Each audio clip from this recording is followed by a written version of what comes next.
Hi, welcome back to this week's episode of the Jimmy Dore Show. I'm joined by former writer from The Daily Show with Steve Rosenfield, and Johnny Fontaine, never gets that part, is with us from TYT University.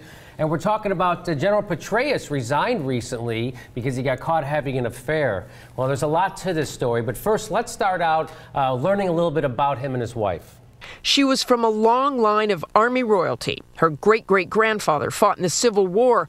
Her own father, a retired four-star general. Okay, that's military royalty. It's not like regular royalty. Military royalty is, you know, when you marry a guy who's in the military and then you move more often than gypsies fleeing Hitler, and then he goes off to run a couple of illegal wars while he's banging women half his age and you raise the kids. It's that kind of royalty, a little different. That seems fair. Right? A little different? Okay, so here's, you got more to say. Petraeus spoke of the young Holly he met at West Point. I'll never be able to adequately express my love and appreciation for all that she has done, but I can at least say here this morning. I can't say here this morning that your reward will come in heaven because I'm about to humiliate you publicly. I know, it's hard, right? Those are hard jokes to enjoy, John, especially this close to when it happened. But it happened, and so what I don't get is the big deal that everybody's making out of it, right? Here, well, let's look. Here's how they were talking about it on ABC's Nightline. News of the affair has sent shockwaves through the national security establishment. Shockwaves? Why shockwaves? Well, let's face it, he's no George Clooney. We're talking about Smart guy, but you know. Shocking shockwaves. Yeah, he was the master of the Iraq surge, yet he couldn't maintain the surge in his own pants. These are called the jokes. Surge jokes, folks. Surge jokes. Take him or leave him. What'd you pay for this show?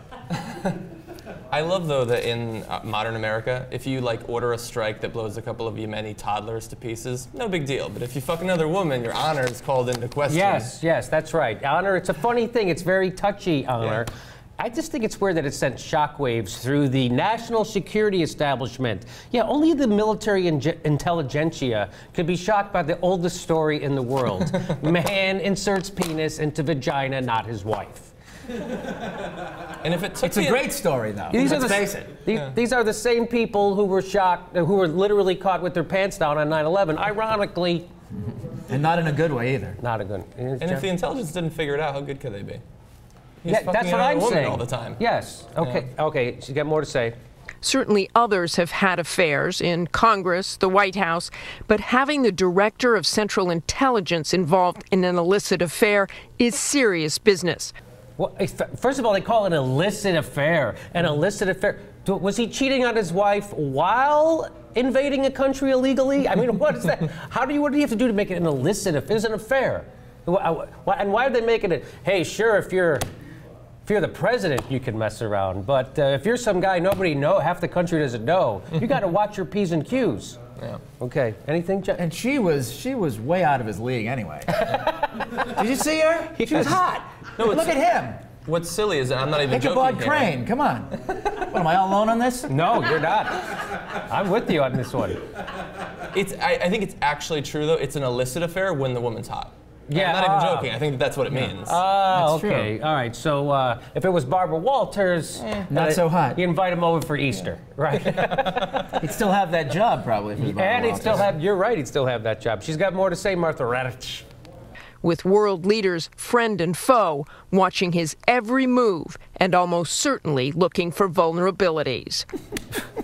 Well, first of all, it's a vulnerability if he cheats on his wife because then people can blackmail him. Right. Mm-hmm. Everybody knows about it. It's over, folks. It doesn't matter. Now, how can you can't blackmail him anymore? He already told you about it. So nobody left to tell. Yes, everybody knows. So why don't you come back and start doing your job?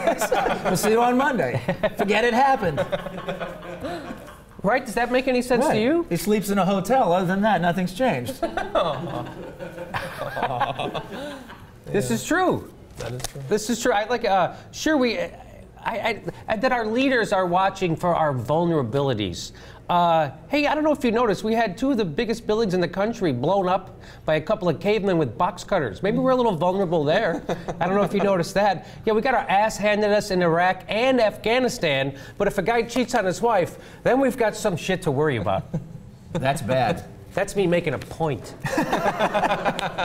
Domestic terrorism. Dianne Feinstein was on Fox News on Sunday, and they asked her about this. And for me, it's a heartbreak. I mean, I'm very, this is a truly bright man, a credible person, a great leader, and could have really been a super transitional figure for the CIA. Yeah, I just wish that we hadn't found out about it, because none of us really gives two shits.